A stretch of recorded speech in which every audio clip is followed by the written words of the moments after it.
everyone, welcome to Thorn's Jungle. Before we get into it, let's get some of the business out of the way. If you want an extra episode of Thorn's Jungle a week, you can join my paid Patreon membership. The link will be in the description, and for as little as $3 a month, you can get a whole extra episode of Thorn's Jungle per week. But you have to be a paid subscriber. You have to be in one of the paid membership tiers on Patreon. If you can't afford the $3 a month but still want to support Thorn's Jungle, give the podcast a rating on whatever podcast app you're listening to or listening from. It actually helps quite a lot. So yeah, you can still support the show for free. How's everyone's week been? Mine's been, I wouldn't say a little rough, but pretty random. Especially last week on, when was it? Monday night. I was just getting into bed and I was like, oh, my stomach's hurting. And it had been kind of a bit painful for the last 3 days before that. But it just felt like something was off, something wasn't right. And I was just getting into bed, just sort of, trying to drift off. And I was like, nah, this is weird. So I had a shower, packed a little bag and drove myself to the hospital. And yeah, my appendix were on their way out. I didn't find out until yesterday, actually, that they were actually gangrenous, which can be fatal. But yeah, so I needed surgery and yeah, it's all fixed up now. The pain was never really that bad. It maybe hit a 3 maximum out of 10. So it wasn't really that bad. It's just annoying that I can't work out for the next few weeks, but I've been sneaking in little sneaky workouts. So yeah, it's a setback, but whatever. I'm doing all right. Nothing to write home about. Anyway, hope everyone else's week has been better than mine. This episode is pretty interesting. I remember reading about this and looking into this years ago, and it always kind of slips my mind. It is interesting because nobody really has gotten to the bottom of this. And this is the claims that quite a few people saw a group of monkeys living in northern Queensland in Australia, which is interesting because there are no primates apart from humans that are native to Australia. So this is a little bit of a mystery, a conundrum. It's something that here's a little explanation. So there is an invisible line on Earth kind of thing. There's a lot of invisible lines. The equator, for example, is an invisible line. But this invisible line is called the Wallace Line. And it comes down vertically through, the Sunda Islands and things like that. It's basically an invisible line that separates Southeast Asian fauna to Australian fauna. So if you follow this line down, you'll see it like cutting out certain islands and things like that. And basically any animals on the left of that Wallace line are Southeast Asian animals. So you get like primates and things like that. On the other side of it, you start getting more Australian animals, possums or marsupials and that kind of thing. It is an invisible line, and basically Australia obviously falls on the other side of the Wallace Line where there are no native non-human primates. Obviously Papua New Guinea is an exception because there is a population of invasive long-tailed macaques on there, but they are not native, so it doesn't violate the Wallace Line. Humans violated it by sending monkeys there. But did this happen in Australia? To my knowledge, no wild monkeys have really been found in Australia, invasive or not. There have been the odd escapees. Perfect example was in Melbourne a few years ago. A couple of baboons got out while they were sent to hospital to get their manhood cut off. And it was from like some research lab, and they got out. Good on them. But they were recaptured and sent back to that lab, unfortunately. But they were monkeys out and about in Australia. But this is different. This story of these monkeys in Australia is a little bit different, because it's not like, it's a pretty big bloody population of them. And it starts with a prospector's account back in 1932. And obviously, Australia being Australia, there was a bit of a gold rush here. And, there still is gold scattered throughout Australia, and people go prospecting for it. And this is a account of one of those prospectors that allegedly, well, according to him, saw some monkeys. So in September 1932, a group of gold prospectors traveling through dense rainforest between the Lockhart and Pasco rivers, which is about 130 miles south of Cape York and 40 miles inland. So Cape York's like right at the top of Queensland in Australia, on the eastern side of Australia. They claimed they encountered monkeys. And they said they were of Malayan breed, roughly the size of a dog, within the region approximately of about 30 pounds. Now that Malayan sort of description is quite interesting, because there are several monkey species, or actually more than several monkey species, native to Malaysia, but we'll get into what the description sounds mostly like a bit later. Reports noted that the monkeys appeared in groups of 15 to 20 individuals, with numerous such groups observed. So not only did they just see a couple of them, they saw multiple groups of them, with about 15 to 20 in each group. Super interesting, and that is going to play a big factor in what we sort of can, come to the conclusion of what these might be later on.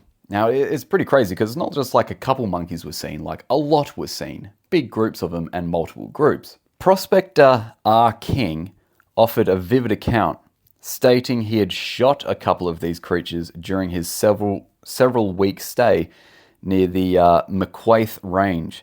Describing the area as remote and scarcely traversed, he noted males seemed larger than females, which is a pretty good observation of sexual dimorphism and is quite common in a lot of monkeys. The story appeared widely in Australian newspapers, from the News in Adelaide to the Maribo Chronicle and Townsville Daily Bulletin. Later commentary from explorers like Donald Thompson suggested Indigenous people referred to the sightings as couscous, not monkeys, implying the prospectors may have misinterpreted marsupials for primates. Now, this is kind of interesting, because there are other accounts of Aboriginal people, which are the native Australians. There are accounts of them calling them monkeys as well. And it was kind of widely known in that area amongst the Indigenous Australians that, yeah, there's monkeys there. Now, some of them could be like, yeah, they could be couscous. Now, what a couscous is, it's a marsupial, has a cool looking long sort of tail on it, big eyes. From a distance, they could look like primates. They kind of look like a slow loris, but with a tail. But there are a lot of reasons as to why I don't think what these people were seeing were couscous. And I'll get into that at the end of this episode, when I kind of sum up what they could be. Zoologist Carl Schucker. Carl Schucker's awesome. He's like a pretty well-known cryptozoologist. He's written a bunch of books, things like that. And he writes really good articles on cryptozoology. And he had a few theories which kind of align with my theories as well. But the thing is, which is annoying as well, this prospector claims to have shot a couple. Why didn't you keep them? Now, there is a quote from him saying that he didn't keep them because their bodies were breaking down too rapidly. But wouldn't you just keep a skull or something? Like some kind of evidence of these things rather than just like, oh yeah, I shot a couple of them. Oh yeah, where is it? Oh, I don't know. Now I'm going to read to you a news article. This is a news article that appeared in the Adelaide News. Monday, a vivid story of a tribe of several thousand monkeys roaming the wild country of Cape York Peninsula is told by a party of prospectors who have returned to Townsville from the region between Lockhart and Pasco Rivers. The prospectors say that they had to fight their way into this country where white men had never been before. Though large trees heavily covered with red nuts, they saw hundreds of monkeys that seemed to be of the Malayan breed, about the size of an average dog and weighing about 30 pounds. The monkeys inhabit an area 60 miles long by 30 miles wide. The prospectors say they were first reported... Oh, you bastard. Sorry. Fuck off. I'm trying to read this thing and shit's popping up. Go away. Fuck is going on here? You piece of garbage. The Australian author, what does that say? Idris Elba. What's that guy's name? Eon Idris, who had explored the whole region of York Peninsula from Cooktown north, believed that men have confused giant opossums with monkeys, or possibly the tree-climbing kangaroo. We don't have opossums here. We do have possums, but not opossums like the North American one. So just to clear that up, he's talking about just our marsupial possums. The country is so wild and vast, he says that it is possible that a few monkeys dropped ashore from trading steamers or escaped from wrecks have raised a tribe there. All right, so what you've got to understand about Australia is we had a lot of people coming from different countries very early on, and from these different countries, occasionally they would bring invasive species, and either by accident or on purpose. A perfect example of this is when the British came over to Australia. British being British, they wanted Australia to feel more like home, so they introduced animals like foxes and rabbits so they could hunt them and feel like they were hunting English game, essentially. Unfortunately, these animals bred out of control. Seems the British weren't that great at hunters. But these animals bred out of control and are still here today. I've seen them in my street. I've seen foxes running around. I see rabbits all the time. And they're quite detrimental to the environment and to the native wildlife that are here. Another good example is the cane toad, which was purposely released into Australia to combat the cane beetle. Now, there was only a few of these cane toads released into Australia. These toads were native to South America, Bufo marinus. I don't think they're in that genus Bufo anymore. But anyway, they are a huge toad. They are poisonous. And basically anything that tries to eat them will die. Will get poisoned because it's quite a toxic poison that they have. Now, they pretty much ate everything but the cane beetle, because the cane beetle lives quite a ways up the cane stalk, which is too far for where the cane toad can actually reach. So toads will eat anything that fits in their mouth, but not cane beetles because they're too high up on the stalk for them to reach. Fortunately, some animals have wised up to it, some of our native animals, like the corvids, so crows and ravens, have learnt to, and same with monitor lizards, they're apparently started to do it, eat only the viscera of the toad, which is basically the organs of the toad, because they've learnt that basically anywhere else of the body they eat will probably be toxic and poisonous. And cane toads are poisonous throughout, I believe, their entire lifespan, even from tadpole form. Don't quote me on that, but I'm pretty sure they are. So yeah, it wouldn't be surprising that monkeys were accidentally brought over as stowaways from Southeast Asia. Now, every description of these monkeys or animals, purported monkeys, say they had a long tail, about 30 pounds, 15, 16 kilos or whatever it is, and roughly the size of a dog. No obvious colors or markings, just sort of a general gray color, which would coincide with a species of monkey called a long-tailed macaque. They are one of the most widely distributed non-human primates in the world. They're found all throughout Southeast Asia, Malaysia being one of them. So when the descriptions came back as a Malayan variety of monkey, that's not untrue, because long-tailed macaques are found in Malaysia. And there were traders coming from Southeast Asia, potentially bringing stowaway monkeys with them, which, you know what, like, I've been around long-tailed macaques a lot in my life. They are one of my favorite primates, to be honest. And let's just say, if you had stowaway long-tailed macaques on your boat, you would probably know about it. They're not the quietest of animals. They are not the most subtle of animals. So for ships to be coming over here, bringing over enough stowaway macaques to form a breeding population to where there's now hundreds, if not thousands of them, that ain't just happening in one ship ride, you know? And what are the odds of these stowaway monkeys coming over on these ships? Let's say one ship brings one monkey. These ships aren't all going to the same area.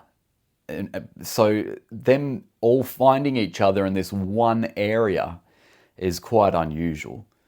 You know, releasing a bunch of monkeys all throughout the coast of Queensland, which is huge, by the way, and all these monkeys somehow finding each other and breeding in this sort of one area of Cape York Peninsula is kind of unusual. So I do know that there have been macaque stowaways on ships. I know it happened in Mauritius. There are invasive macaques there. So it's not like it's impossible to happen, because it does happen. But Mauritius is a small island. So any ship that comes there with stowaway monkeys, they're going to find each other, essentially. It's not that big an island, so they'll be a lot easier to find. Australia, on the other hand, is the size of the United States, minus Alaska. Little bit more difficult for them cheeky macaques to find each other. Agreed? Agreed. Another reason as to how these, if they were monkeys, that's what I'm saying. If they were monkeys, another way that they could have got here is just people bringing them as pets. I do know back in the day there were, and so this would have had to have happened before the 1930s. You know, there were exotic animals brought to Australia and sold off as pets. This is another sort of reason as to why people think there are black panthers in Australia. It's because the US Army, when they were stationed in parts of Australia, had big cats as their mascots during the, I can't remember which war it was one of them. And they, once the war was over, they just released them back into the wild. They were ordered to shoot them, but obviously they, you know, grew fond of these cats and didn't have the heart to do it, so just released them into the Australian outback, and they've been breeding, and occasionally they're sighted. I've got a whole podcast episode on this. It's one of my earlier ones, so it's way, way, way down. But yeah, so that could have been a reason as to how monkeys got here. You know, you go over, you pick up some spices and shit from Southeast Asia. You pick up a few monkeys. Yeah, I can make a couple bucks selling monkeys to people in Australia. Australians most likely have never seen monkeys. Here you go. And obviously monkeys aren't the best pets, so they just let them go, and then they start breeding. Again, they would still have to find each other in the wild and breed and make a massive population. And for you to have a sustainable population of allegedly hundreds, if not thousands of them, that ain't gonna happen with 2 monkeys. Inbreeding will play a huge factor in that. You would need, like, for a population of animal to not be, somewhat fucked up from inbreeding, you would need at least 300 of them. Anything like less than that, you start getting a genetic bottleneck going on, which is what happened to cheetahs and humans at one point. So this ain't gonna happen from a couple monkeys. They would need to have brought down a whole bunch of them. Now, the fact that they were described as the males being much larger than the females is consistent with long-tailed macaques. The males are significantly larger than the females by near enough double the body weight in some examples. So this is kind of an interesting statement. But the animals that some people think they might be, like the tree kangaroo and the cuscus, the males of either of those animals are typically bigger than the females as well, especially with tree kangaroos. They're significantly larger than the females. So that isn't really a proof of anything that they are monkeys. I know spotted cuscus, which are found in Cape York Peninsula, I believe only the males have spots, but again, why wouldn't spots have been described by these witnesses? Because if you Google spotted cuscus, they are a very kind of distinctive looking animal. They are awesome looking possums. Awesome looking possums. Really cool looking. Occasionally you can get all white ones, but again, why wouldn't this have been described? Also, with tree kangaroos, they are kind of a darkish red sometimes. Sometimes they're real dark, almost black. So why would they have been described as grey and, of the Malayan species? If you're describing a monkey of the Malayan variety, it stands to reason that these people might have actually seen Malayan monkeys. Otherwise, how would you know what a Malayan monkey looks like? So these people may have, seen monkeys for sale in Australia or come across them if they, ever went to Southeast Asia. Because in the 30s they were holidaying in Southeast Asia a lot, I'm sure. That was a joke. They probably weren't. This is what I think it is. And to be honest, I'm not entirely 100% sure, obviously. But I want to discount that they were tree kangaroos. Tree kangaroos, obviously the description doesn't really match. And for those that don't know what a tree kangaroo is, picture a smaller kangaroo, wallaby sort of looking thing. It's a macropod, but they are arboreal, really cool animal. Although they're a macropod, they don't have the namesake of where macropod comes from. Macro meaning big, pod meaning foot. So big foot. Tree kangaroos don't have the typical kangaroo feet. They are a macropod. They're the only arboreal macropod in the world, but they don't have the big kangaroo feet. They have smaller clawed feet. Obviously, long feet that are built like skis wouldn't really be great for climbing with. But they're just so typical marsupial looking. I just can't see how a tree kangaroo could be mistaken for a monkey. Although it was the 1930s, they still knew what monkeys looked like. It wasn't that long ago, It wasn't like early settlers or anything like that. These people had aeroplanes, they had ships, the earth was pretty well traveled by that point.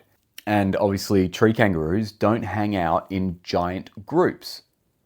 It would be called a mob of tree kangaroos if that was the case, because that's what we call a collection of kangaroos, a congregation of kangaroos, a mob.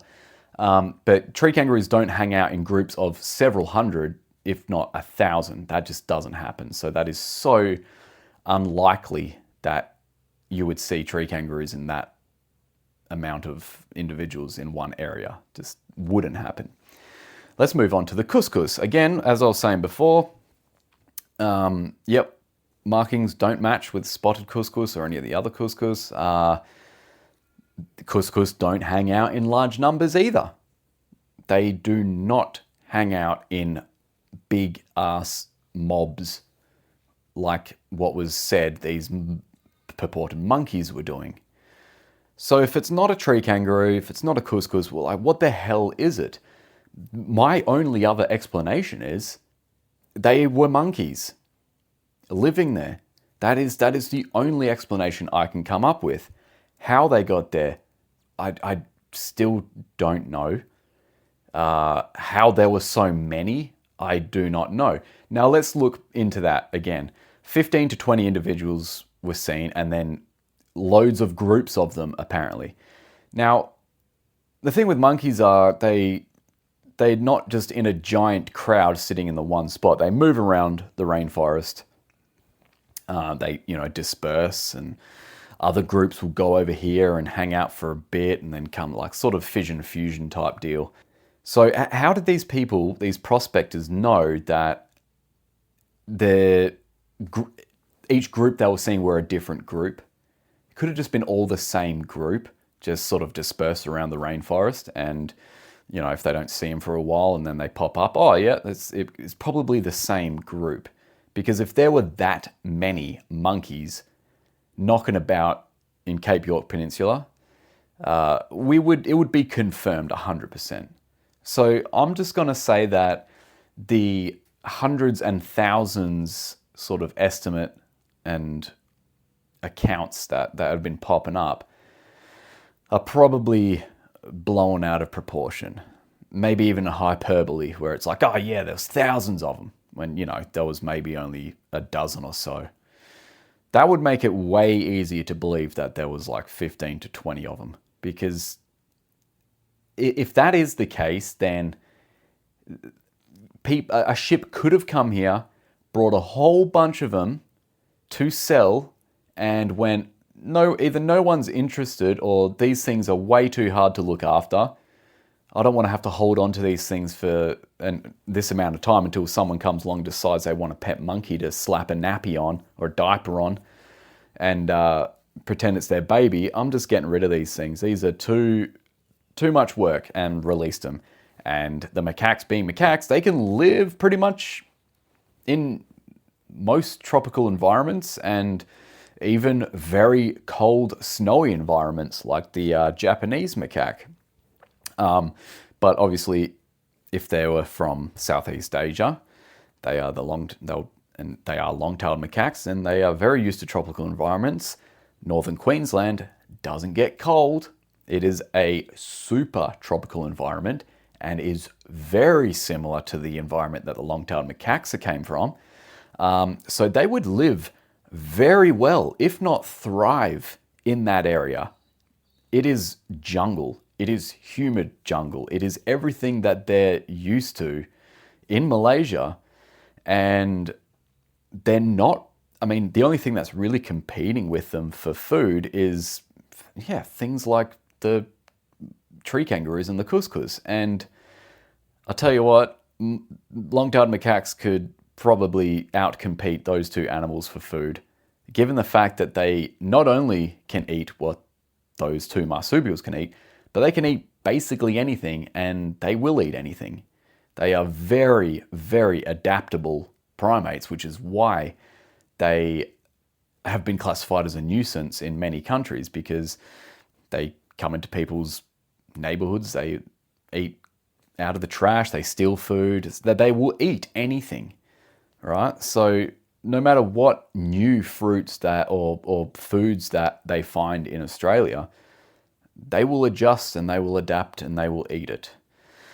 So my feeling is that that's probably what's happened. A ship has come from Southeast Asia with a bunch of long-tailed macaques to try and sell. They've realized that this is just, we can't do this.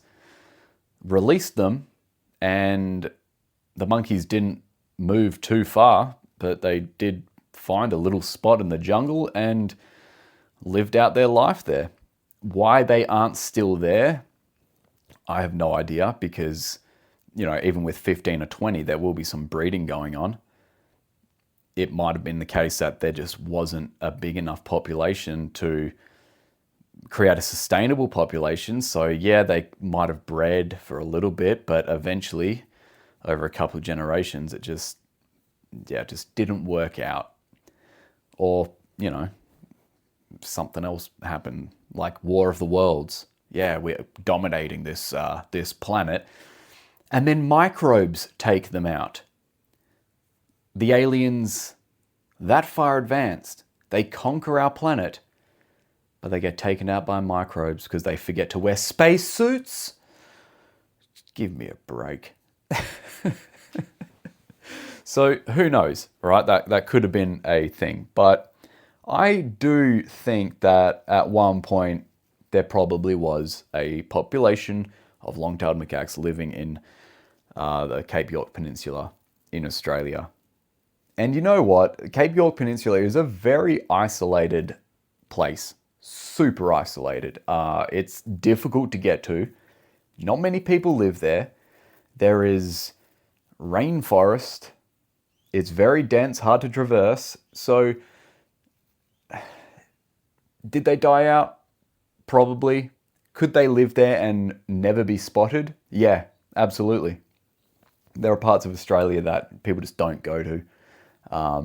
Cape York Peninsula is it's quite popular with tourists, but not, deep jungle, deep rainforest. So it is possible that there could be a small population of long-tailed macaques still living there. Realistically, if it was the 1930s, say long-tailed macaques live 25, 30 years in the wild, there could be a couple more still knocking about up there, It's only a couple generations of survival and, more than a couple generations, but who knows? They could still be there and just nobody's really noticed. It would be pretty damn cool to go there and see if there's any evidence of them. We do know that Texas, Florida, there are wild monkeys that aren't native there and they do just fine. And to be honest, Florida, they're an environment and their weather's very similar to northern Queensland's. So if they can survive in Florida, man, they can survive in northern Queensland.